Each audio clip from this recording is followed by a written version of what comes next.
ભરૂચના music lovers welfare હોસ્પિટલના તબીબે Facebook પર ઓનલાઈન મૂકેલા 26 ઉપકરણોની સુરતના ભેચવા બાદ ડિલિવરી મેળવ્યા બાદ પેમેન્ટ નહીં કરી ₹12.75 લાખની કરી ઠગાઈ।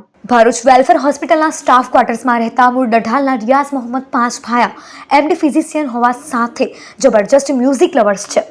તબીબના મ્યુઝિક સાંભળવાના શોખને લઈ તેઓએ અલગ અલગ કંપનીના આશરે 30 થી 35 લાખના મ્યુઝિકલ ડિવાઇસો ખરીદ્યા હતા। તબીબની આ ઇલેક્ટ્રોનિકલ ડિવાઇસમાંથી 6 earbuds, 2 speaker, 13 headphone, 2 in ear monitor, 2 deck amplifier અને એક પાવર બેંક મળી 26 ડિવાઇસની જરૂર ન હોય વેચવા કાઢ્યા હતા। પોતાના રિયાઝ પાંચભાયા એફબી એકાઉન્ટ પર એપ્રિલ 2025માં મૂકેલી પોસ્ટ જોઈ 24 એપ્રિલે ચૈતન્ય નામના વ્યક્તિએ તેમને ફોન કર્યો હતો।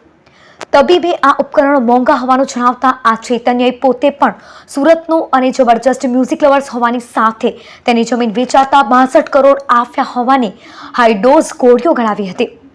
ચૈતન્યએ ₹12.75 લાખમાં સહમતિ બતાવતા ક્રેટા કારમાં 26 ડિવાઇસ સાથે તબીબે તેમના ડ્રાઈવરને સુરત મોકલ્યો હતો। સુરત નાના વરાછા ખાતે ચૈતન્ય ડ્રાઈવર સરફરાજ મિસ્ટરે સામાન આપતા પેમેન્ટ માટે ડ્રાઈવરને મોબાઈલમાં મોટા વરાછાનું લોકેશન નાખી આપ્યું હતું। ડ્રાઈવરે આપેલ લોકેશન વાળી જગ્યાએ જતા ચૈતન્ય મળેલ નહીં અને તેનો મોબાઈલ પણ સ્વિચ ઓફ થઈ ગયો હતો। તબીબ રિયાઝ પાંચભાઈએ તે બાદ ચૈતન્યની 8 મહિના સુધી પોતાની રીતે તપાસ કરી હતી।